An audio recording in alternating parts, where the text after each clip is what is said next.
Hey, what is yo guys, my name is Grunt Cooker, and before this video starts, I want to say thank you to those who saw my previous Smite video, the 5 tips becoming a better Smite player. If you have not seen that, a link will be on the screen now or in the description if you're using mobile or TV. But really, truly, thanks for all the positive feedback, and if you haven't seen that, most of this video will be talking about the changes that have happened since that video has came out, and changes in the future and what we're going to be expecting for Smite and in the Smite and PC and or Xbox that you may play. Without further ado, let's get on to the video, and I will see you there. The biggest thing that has changed from then to now is the Season 3. Season 3 will be a total remake of the meta and the map. More items are going to be added, and popular items are going to be changed. You can play Season 3 on PC Smite using the PTS client over the standard client that you would be using. A link will be in the description for the PTS client that you need to download. It's the same information and all of that, just it is a public test server, so items are still not fully tested and balanced, so the game may be broken.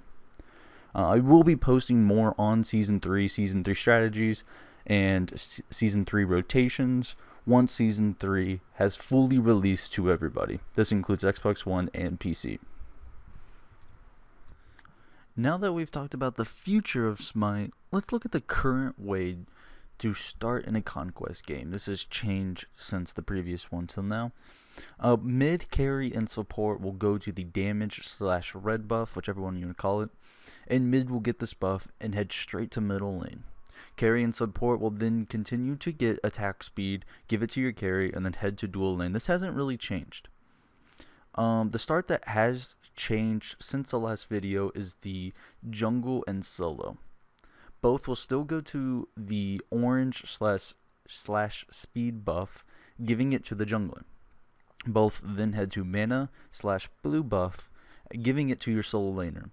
This is where things get different from last video. Solo will then go straight to solo lane, while jungle heads to mid heartbeat camps with your mid laner. So your jungler and mid laner should both be at mid heartbeat camps around the exact same time. So now we're going to look at wards, and wards win games. I've gotten countless messages on my last video asking why I did not cover wards in a beginner's guide. Wards win games is what I was told, and yes, I know this, but I did not want to discourage beginners to stop playing the game because they can't really fully understand wards. That shouldn't be the case. So I'm going to kind of cover it in this video, and what wards do is they give you vision of enemies that pass by in its spectral area. We're going to be looking at wards placed around the map on the conquest map. So pretend we're order side. We're going to start in the dual lane, which is on the left side. And usually your support will buy wards to help you out. And you mainly want to put these. If you're support, this is where you will usually place wards. Right here, and right there. 4 spots that your support early game has to worry about warding. The reason you would want to do the bottom of the Gold Fury is because it gives you 4 spots of vision. The same thing for the other side, but it only gives you 3, but it's more of more vision for a gank.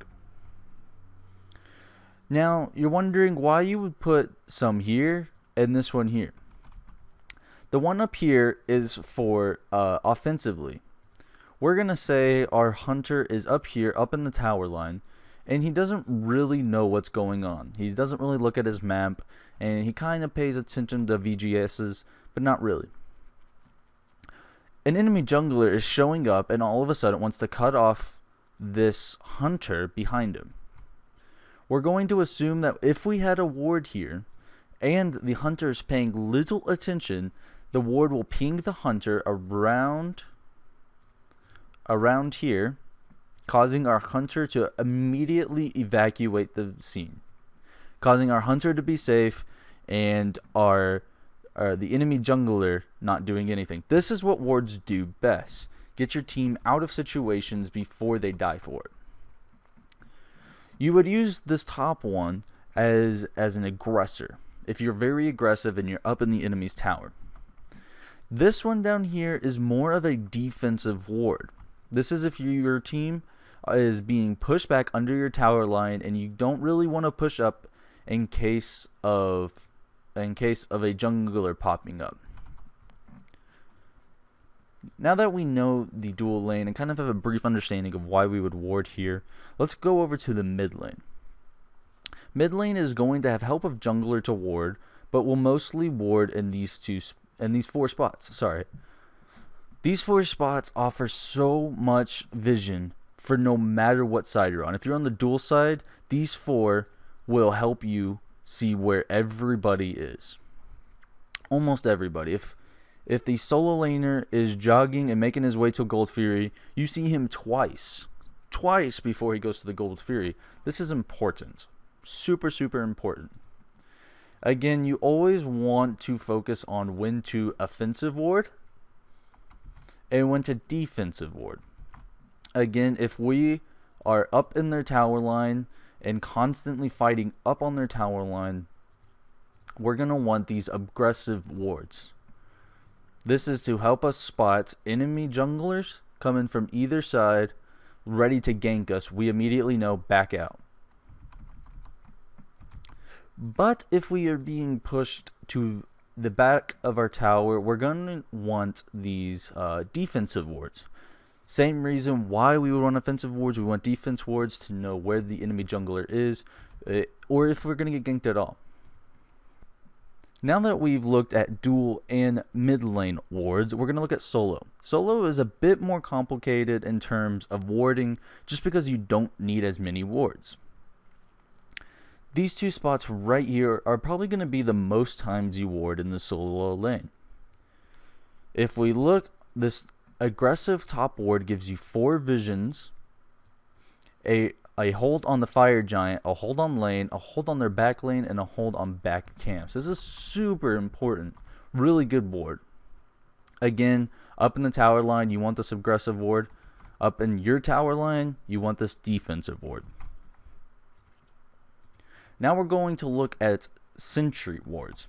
What sentry wards allow you to do is to shoot or kill enemy wards and get 50 gold for them. This is really important. This is how you win major objectives.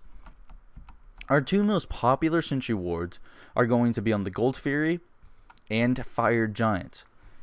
Now you want to place these on or right behind the Fire Giant / Gold Fury. This will cause the enemy team to have to punch or shoot the Gold Fury or objectives to kill your ward, causing them to take damage more than they should have anyway. Another great 4 spots to sentry ward, and where most enemy teams will be sentry warding, is right in these 4 spots. And you'll notice they're the exact same spots that the mid laner should do. Now, you usually don't buy sentry wards unless you, 1, know 100% where an enemy ward is and you want to counter ward them, or 2, in the very late mid game-ish, where you can start getting that vision, and you need that vision where everybody is rotating, or everybody is rotating into mid lane, or these objectives. Wards are great. Wards are great. So this is kind of our little ward map that I just made with you here, and I hope that helps. Again, if you're new to the game, 1, I would not recommend playing Conquest, and 2, Incon, Smite Academy, Matty Pocket, DM, all have videos on warding, and they go in great detail. I just wanted to show it here, help you, maybe break the ice for you. Before we go on to the next section, I just want to say, before I get the comments talking about how these aren't the warding spots, or there's other spots where you can ward. Yes, we know that. Again, it doesn't really matter where you ward, as long as you ward. These are just kind of the main spots that you'll see when dealing with online games, especially Conquest. Some other spots that you can ward, I'm just going to do it in a little gray. Other spots you can ward are up in their camps, camps on either side, you can ward right here. If you're up in the fire giants, you can ward right here to see for potential ganks coming from either side. So those are possible warding spots, and you can do the same thing in yours defensively, and if they are up in your fire giants.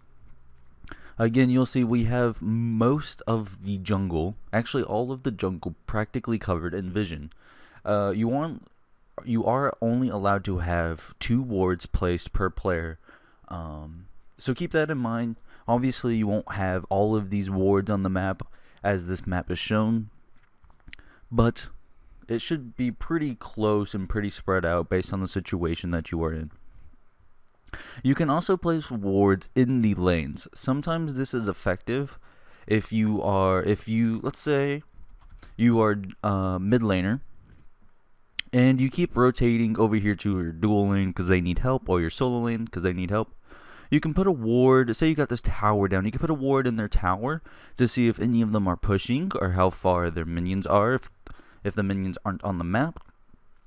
And these are really effective to see where the enemy is if you keep leaving your lane. I would only recommend this for mid lane just because most of the walking and ganking will come through the mid lane. Very rarely will you ever see somebody go to solo, then cut over, and these wards already have that covered, so we don't really need a ward over here or a ward in dual lane.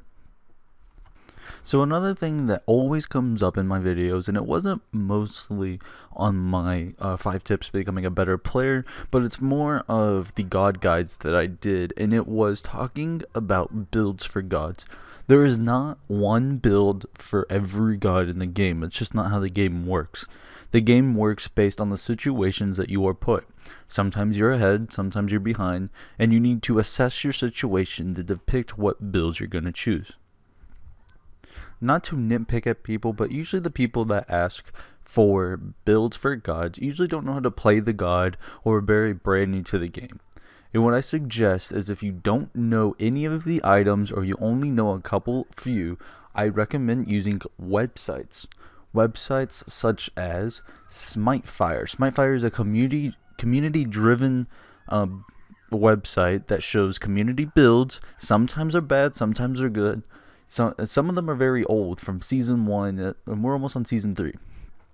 You also have Tier Master, which is built from Drybear, who actually works for Hi-Rez now, who's working on Paladins. You also have Smite Junkies, which is my favorite. It is pro builds that pro players use, and it kind of helps you out. Sometimes they'll give you situational builds that you can then use to then assess your situation. And Smite Guru. Smite Guru is more of a statistic viewer to see where you stand compared to other Smite players, and it has some builds on there that some pros and some more popular players, diamonds, platinums, and master players use for that god. I cannot stress this enough. Watching people play Smite is one of the ways I learned the fastest for build wise. You learn the items that they usually pick up, and this relatively gives you an idea of what items are really good for their value.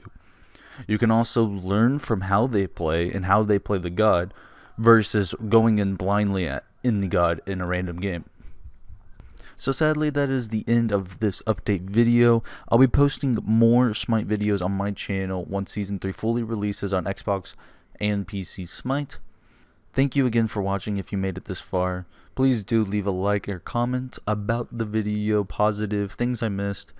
I'd love to hear them. Thanks again, and have a great day. Peace out.